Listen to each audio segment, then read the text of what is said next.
हाँ बेटा, तो अब हम इंट्रोडक्शन देख लिया हमने। अब हम कैरेक्टरिस्टिक जो फीचर है जिसको यूनिक फीचर भी कहते हैं, अब हम ग्रोथ को डिस्कस करेंगे। ओके,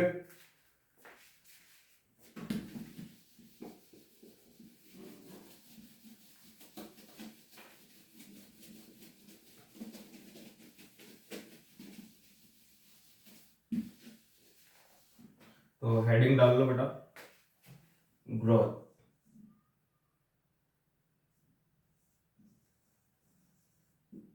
थोड़ी राइटिंग मेरी गंदी है, कोई नहीं।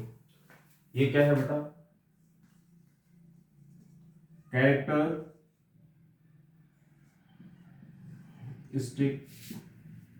Feature of living. ठीक है, आपको ये बात पता होनी चाहिए कि ये क्या है, कैरेक्टरिस्टिक फीचर है लिविंग का। अब देखते हैं ये डिफाइनिंग प्रॉपर्टी है या नहीं है। सबसे पहले हम ये देखेंगे कि बच्चों ग्रोथ जो है वो दो टाइप के ऑर्गेनिज्म में होती है, एक unicellular,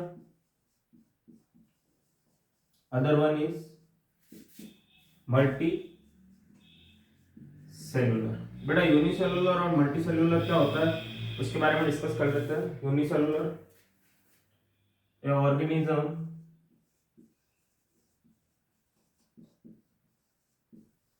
which consist of single cell. बेटा कोई भी ऑर्गेनिज्म जो है यदि वो सिंगल सेल से बना है, if he has only single cell, तो उसको हम क्या कहते हैं, यूनिसेलुलर ऑर्गेनिज्म। जैसे आप एग्जांपल में देख सकते हैं, जैसे अमीबा हो गया, या फिर आप प्रोकैरियोट्स ले सकते हैं।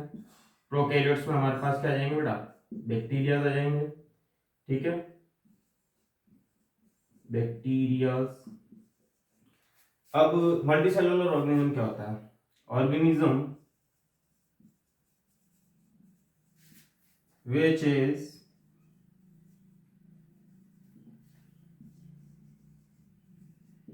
consist of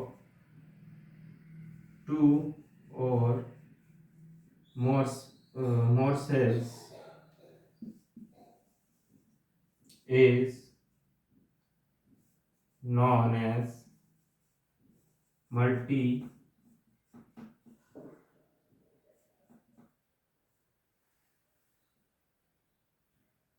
multicellular organism.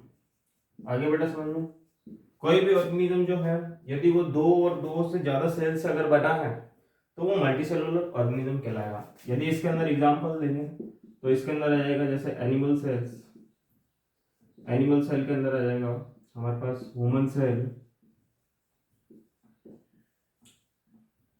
Human cells के अलावा जैसे प्लांट सेल्स। ये क्या है बेटा, मल्टी सेलुलर ऑर्गेनिज्म है। आगे समझ में, तो अब आपने डिफाइन कर लिया यूनिसेलुलर और मल्टी सेलुलर ऑर्गेनिज्म क्या होता है। अब आगे देखेंगे हम क्या फीचर्स है ग्रोथ के। ठीक है,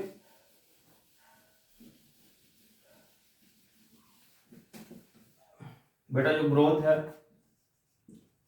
ग्रोथ के ट्विन कैरेक्टरिस्टिक होते हैं, ये आपकी एनसीईआरटी की भी लाइन है। ग्रोथ एक तो क्या होता है बेटा, यदि मास इंक्रीज हो रहा है तो वो भी क्या है, ग्रोथ है, increase in mass. And other one is increase in number, increase in number. Okay बेटा, यदि मास भी इंक्रीज हो रहा है और नंबर भी इंक्रीज हो रहा है तो हम इन दोनों को क्या डिफाइन करेंगे, क्या डिफाइन करेंगे प्यारे बच्चों, ग्रोथ। क्या डिफाइन करेंगे, ग्रोथ। आगे समझ में, आप एक लाइन लिख सकते हैं यहाँ पर, twin character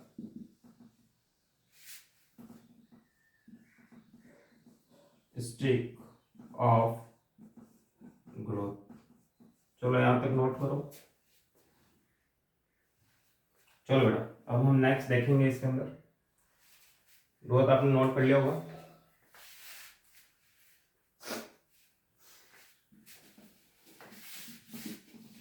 increase in mass and increase in number, ये क्या है, ट्विन कैरेक्टरिस्टिक है बेटा ग्रोथ के। अब हम देखेंगे growth in plants and growth in animals. तो आप डालेंगे growth in plants and growth in animals. बेटा दोनों के अंदर अलग अलग टाइप की ग्रोथ होती है। जैसे प्लांट्स के अंदर जो ग्रोथ होती है वो क्या होती है, through out life span, through out life span. बेटा जब से वो पैदा होते हैं जब तक उनकी डेथ होती है तब तक उनके अंदर क्या होती है बेटा, ग्रोथ होती है। लाइफ स्पान क्या होता है, a period from birth to death। आगे समझो। अब एनिमल्स के अंदर जो ग्रोथ होती है बेटा अप टू सर्टेन एज तक होती है। ठीक है, कब तक होती है, एक लिमिट तक होती है, एक एज तक होती है। जबकि इसके अंदर क्या है बेटा, इसके अंदर जो है डेफिनेट ग्रोथ है। ठीक है, डेफिनेट ग्रोथ है कि अप टू सर्टेन एज तक ही होगी। जबकि प्लांट्स के अंदर जो है बेटा ये इनडिफाइनाइट है। ठीक है, इनडिफाइनाइट ग्रोथ होती है इसके अंदर, क्योंकि इनके अंदर क्या होती है बेटा, मेरिस्टेमेटिक सेल्स होती है जो क्या करती रहती है, ग्रोथ करती रहती है। ठीक है, मेरिस्टेमेटिक सेल्स। आ गया समझ में।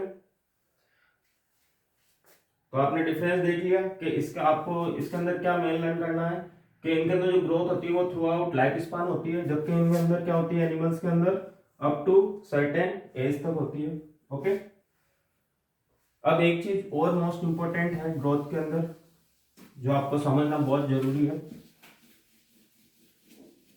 जो इनको यूनिसेलुलर ऑर्गेनिज्म से डिफरेंशिएट करती है।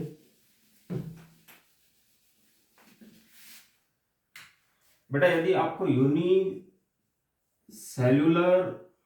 ऑर्गेनिज्म के अंदर आपको ग्रोथ देखनी है तो आप क्या कर सकते हैं, इन विट्रो कल्चर्स के अंदर आप क्या कर सकते हैं,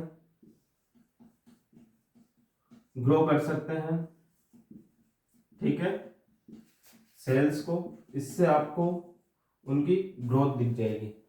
ठीक है, उसके अंदर क्या होता है, जैसे एक सेल से दो सेल, फिर दो से चार सेल, इस तरीके से जो है वो सेल की ग्रोथ होती है। ठीक है, अनकाउंट ग्रोथ होती है, आप इसको काउंट नहीं कर सकते हैं। ठीक है, और यूनिसेलुलर ऑर्गेनिज्म के अंदर जो ग्रोथ होती है वो बेटा इंक्लूसिव होती है। इंक्लूसिव कैसे होती है कि इसके अंदर क्या होता है बेटा कि ग्रोथ और रिप्रोडक्शन जो है उसको हम डिफरेंशिएट नहीं कर सकते हैं, क्योंकि ग्रोथ भी हो रही होती है और साथ में सेल रिप्रोड्यूस भी कर रही होती है। लेकिन वही अगर हम यूनिसेलुलर सेल्स को ना लेके हम मल्टी सेलुलर सेल्स या फिर प्लांट्स एंड एनिमल्स के अंदर बात करते हैं तो प्लांट्स एंड एनिमल्स में आपको एक मजेदार चीज देखने को मिलेगी। प्लांट्स एंड एनिमल्स के अंदर क्या होता है बेटा, एक्सक्लूसिव ग्रोथ होती है। एक्सक्लूसिव इवेंट्स है। एक्सक्लूसिव ग्रोथ कैसे होती है बेटा कि पहले क्या देखने को मिलेगा कि पहले सेल जो है वो अपने आप को ग्रो करेगी, डेवलप करेगी। क्या होती है फर्स्ट इसके अंदर, पहले ग्रोथ होती है एंड लास्ट में रिप्रोडक्शन होता है। ठीक है, एक्सक्लूसिव इवेंट इसलिए भी है कि इसके अंदर ग्रोथ और रिप्रोडक्शन जो है वो एक टाइम में ना होकर अलग अलग टाइम के अंदर होते हैं, अलग अलग टाइमिंग्स होती है। पहले सेल क्या करती है, अपने आप को ग्रो करती है, फिर इसके बाद में रिप्रोड्यूस करती है। ठीक है बेटा, तो फर्स्ट क्या होगी, इसके अंदर ग्रोथ होगी, फिर इसके अंदर क्या होगा, रिप्रोडक्शन होगा। तो आपको जो मोस्ट इंपॉर्टेंट पॉइंट लर्न करना है वो है एक तो इंक्लूसिव जो यूनिसेलुलर के अंदर देखने को मिलता है, और एक exclusive property, exclusive event, exclusive growth जो प्लांट्स और एनिमल्स के अंदर देखने को मिलता है। आ गया समझ में। अब हम नेक्स्ट पॉइंट इस पर डिस्कस कर लेते हैं कि डिफाइनिंग प्रॉपर्टी क्यों नहीं है। डिफाइनिंग प्रॉपर्टी इसलिए भी नहीं है क्योंकि जो ग्रोथ है बेटा वो लिविंग ऑर्गेनिज्म के अंदर भी देखी जा सकती है और नॉन लिविंग थिंग्स के अंदर भी देखी जा सकती है। जैसे कोई भी नॉन लिविंग ऑब्जेक्ट है, नॉन लिविंग ऑब्जेक्ट है, उसके अंदर किस तरीके से ग्रोथ होती है। क्या होता है बेटा, उनके अंदर क्या होती है, growth from outside. Growth from outside. Outside growth कैसे होती है कि जैसे मान लो हम माउंटेन्स का एग्जांपल ले तो बेटा वो भी ग्रोथ करते हैं। अगर मास के बेसिस पे देखें, अगर हम बॉडी मास को क्राइटेरिया ले तो माउंटेन्स या फिर हमारे पास सैंड ड्यून्स है, यदि हम इनके अंदर क्राइटेरिया ले मास का, बॉडी मास का, तो हम देखेंगे कि इनके अंदर क्या होता है बेटा, एक्यूमुलेशन ऑफ मटेरियल्स। मटेरियल्स का क्या होता है बेटा, आउटसाइड में एक्यूमुलेशन होता है। ठीक है, जैसे आपने रेत के टीले देखे होंगे कि जब हवा चलती है तो जो मिट्टी है वो एक साइड से शिफ्ट होकर दूसरी साइड भी चली जाती है, जैसे इस तरीके से ये एक्यूमुलेशन हो रहा है। ठीक है, तो नॉन लिविंग ऑब्जेक्ट्स भी जो है बेटा वो ग्रो कर सकते हैं यदि हम उनको बॉडी मास क्राइटेरिया अगर मान के चलते हैं तो। ओके, आगे समझ में। तो इसमें आप एक लाइन लिखेंगे,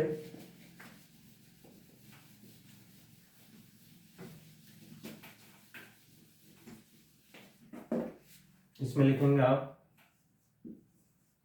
if we take body mass as criteria of growth, then both living and non-living show growth. Hence, we cannot या फिर can't take a growth as defining property